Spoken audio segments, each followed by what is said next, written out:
నమస్కారం. నా పేరు డాక్టర్ పురు ధవన్ మరియు ఈ వీడియోలో మనం కిడ్నీ ఇన్ఫెక్షన్ గురించి మాట్లాడబోతున్నాం. ఈ కిడ్నీ ఇన్ఫెక్షన్ ఎలా జరుగుతుందో మరియు ఇది కిడ్నీకి ఎలా నష్టం చేస్తుందో అర్థం చేసుకోవడానికి ప్రయత్నిస్తాం. కిడ్నీ స్థాయి, యూరియా స్థాయి పెరగడం ప్రారంభమవుతుంది. అయితే మొదట మన శరీరాన్ని అర్థం చేసుకోవడం ప్రారంభిద్దాం. మనకు 2 కిడ్నీలు ఉన్నాయి మరియు ఈ 2 కిడ్నీలు మన శరీరంలో మూత్రం తయారు చేసే పని చేస్తున్నాయి.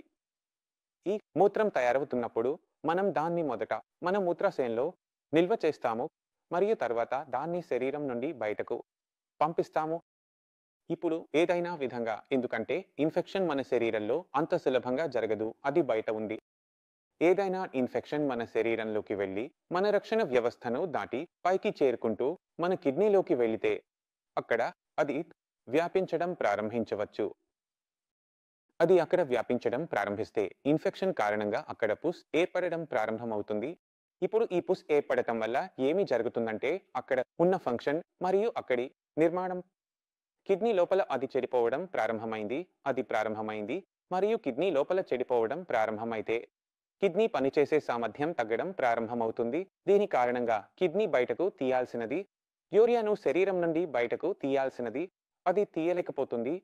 ఫలితంగా యూరియా స్థాయి మన రక్తంలో పెరగడం ప్రారంభమవుతుంది, సేకరించబడడం ప్రారంభమవుతుంది. ఇప్పుడు ప్రశ్న ఏమిటంటే ఇది ఎలా జరిగింది? ఎందుకంటే ఇన్ఫెక్షన్ శరీరం బయట ఉంది. ఇప్పుడు ఏమి జరుగుతుందంటే ఈ ఇన్ఫెక్షన్ కిడ్నీ వరకు ఎలా చేరుతుంది? మరి మొదటి విషయం తెలుసుకోవలసినది ఏమిటంటే కిడ్నీ ఇన్ఫెక్షన్లు ఎక్కువగా మధుమేహ రోగులలో కనిపిస్తాయి. వీరి చక్కెర స్థాయి ఎక్కువగా ఉంటుంది. ఎందుకంటే మీ రక్తంలో చక్కెర ఎక్కువగా ఉంటే ఇన్ఫెక్షన్ త్వరగా గుర్తించబడుతుంది. ఎందుకంటే మీ ఇన్ఫెక్షన్ బ్యాక్టీరియా ఆ చక్కెరపై జీవిస్తుంది. కాబట్టి దానికి శరీరంలో ఆ వాతావరణం లభిస్తుంది, ఆ వేడి లభిస్తుంది, ఆ చక్కెరతో కూడిన ఆహారం లభిస్తుంది. దానికి పెరుగుదల కోసం అవసరమైన అన్ని వస్తువులు అక్కడ లభిస్తాయి. మరియు మన చక్కెర ఎక్కువగా ఉన్నప్పుడు మన రోగనిరోధక వ్యవస్థ కూడా బలహీనమవుతుంది. మరి ఫలితం ఏమిటంటే మీరు స్టూల్ వాష్ చేసినప్పుడు శుభ్రం చేస్తే కొంచెం కొంచెం మలము మీ మూత్ర మార్గంలో చేరుతుంది. ఇప్పుడు ఆ మూత్ర మార్గంలో ఇన్ఫెక్షన్ కొంచెం వచ్చింది. సాధారణంగా ఏమీ జరగదు, సాధారణంగా ఎవరికీ ఎలాంటి సమస్య ఉండదు. కానీ ఆ ఇన్ఫెక్షన్ పైకి వెళ్ళింది, వ్యాపించింది మరియు అది కిడ్నీ వరకు చేరింది. అది కిడ్నీని ప్రభావితం చేసింది. చెడు అయితే ఎవరైనా రిపోర్ట్లో ఈ కోలై చాలా ఎక్కువగా వస్తున్నప్పుడు మేము అర్థం చేసుకుంటాము. ఎందుకంటే ఈ కోలై మన మలల్లో ఉంటుంది.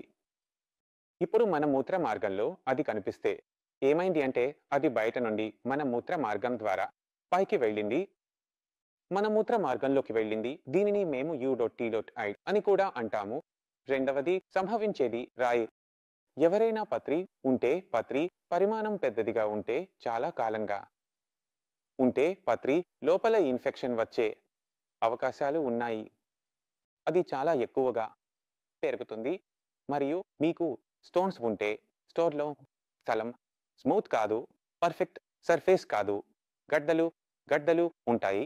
ఆ గడ్డలలో ఇన్ఫెక్షన్ కాలనీలు ఏర్పడటం ప్రారంభమవుతుంది. ఇలాంటి కేసుల్లో మనం ఏదైనా రకమైన యాంటీబయాటిక్ ఇస్తే 2-4 రోజులకు రిపోర్ట్ పూర్తిగా క్లియర్ అవుతుంది. కానీ మళ్ళీ ఇన్ఫెక్షన్ వస్తుంది. ఎందుకంటే కిడ్నీలో ఉన్న స్టోన్ కొన్ని బ్యాక్టీరియాలను కాపాడుతుంది. దాంతో ఏమవుతుందంటే అది మళ్ళీ బయటకు వస్తుంది, మళ్ళీ తన సంఖ్యను పెంచుతుంది మరియు మళ్ళీ పేషెంట్ను ఇబ్బంది పెడుతుంది. ఈ కారణంగా కిడ్నీ యొక్క అంతర్గత నిర్మాణం దెబ్బతినడం ప్రారంభమవుతుంది మరియు క్రియాటినిన్, యూరియా వంటి పదార్థాలు మన శరీరంలో ఏర్పడటం ప్రారంభమవుతుంది. క్రమంగా మనం దీని గురించి జాగ్రత్తగా ఉండకపోతే డయాలిసిస్ లేదా ట్రాన్స్ప్లాంట్ గురించి ఆలోచించాల్సి వస్తుంది. కొన్నిసార్లు డాక్టర్లు ఏమి చేస్తారు అంటే మనకు తెలుసు ఇన్ఫెక్షన్ యాంటీబయాటిక్స్ వల్ల సరిగా తగ్గడం లేదు కాబట్టి కిడ్నీని కూడా తీసివేస్తారు. ఎందుకంటే దాంతో మరింత నష్టం జరుగుతుంది. కిడ్నీ కుళ్ళడం ప్రారంభమైతే అది సెప్సిస్ను కలిగిస్తుంది, పేషెంట్ ప్రాణానికి ప్రమాదం కలుగుతుంది. అయితే ఇన్ఫెక్షన్ చాలా ఎక్కువగా పెరిగిపోయింది, సరిగా తగ్గడం లేదు, ఎలాంటి ఆప్షన్ లేదు. అప్పుడు ఒకే ఒక్క కిడ్నీని తీసివేయడం కూడా డాక్టర్లు తమ చేతుల్లో ఉంచుకుంటారు. ఇప్పుడు ప్రశ్న ఏమిటంటే మనం దీని నుండి ఎలా తప్పించుకోవచ్చు? అయితే తప్పించుకోవడానికి సింపుల్ మార్గం ఏమిటంటే మీరు హైజీన్ను పాటించాలి. అంటే మీరు మలమూత్ర మార్గం చుట్టూ ఉన్న ప్రాంతాన్ని అస్సలు మురికి చేతులతో తాకకూడదు. మీరు స్టూల్ వాష్ చేయాల్సినప్పుడు ముందు నుండి వెనుకకు, వెనుక నుండి ముందుకు నీటితో శుభ్రం చేయాలి. మీరు ఉపయోగిస్తున్న ఫాసెట్ లేదా మీరు ఉపయోగిస్తున్న చేతి ఎప్పుడూ మీ మూత్ర మార్గాన్ని తాకకూడదు. ఎందుకంటే అది తాకితే ఇన్ఫెక్షన్ వచ్చే అవకాశాలు ఎక్కువగా ఉంటాయి. అయితే మీకు డయాబెటిస్ లేకపోతే మీరు తప్పించుకునే అవకాశాలు ఎక్కువగా ఉంటాయి. మీరు మీ ఇమ్యూన్ సిస్టమ్‌ను బలంగా ఉంచుకోవాలి. తద్వారా మీ శరీరం రక్షణ చేయగలదు. దానితో పోరాడగలదు. ఇన్ఫెక్షన్‌ను చంపగలదు. మీ శరీరంలో ఇన్ఫెక్షన్ వ్యాపించకుండా ఉండగలదు. ఇప్పుడు ఎవరికైనా ఇన్ఫెక్షన్ ప్రారంభ దశలో ఉంటే వారి శరీరంలో కొన్ని లక్షణాలు కనిపిస్తాయి. ప్రారంభ లక్షణాలు ఎలా ఉంటాయంటే మన మూత్రం మసకబారినట్లు, మబ్బులా మారినట్లు కనిపిస్తుంది. సాధారణంగా మన మూత్రం ఎలా ఉంటుందంటే అది ప్రదర్శకంగా ఉంటుంది. అది తెలుపు అయినా, పసుపు అయినా. కానీ ఎప్పుడైనా దానిలో ఇన్ఫెక్షన్ వస్తే ప్రోటీన్ లీక్ అవడం ప్రారంభమవుతుంది. దాని కారణంగా మనకు అది కొంచెం మసకబారినట్లు కనిపిస్తుంది. ఇంకో విషయం ఏమిటంటే మన మూత్రం బ్రౌన్, చాక్లెట్ లేదా ఎర్రగా మారుతుంది.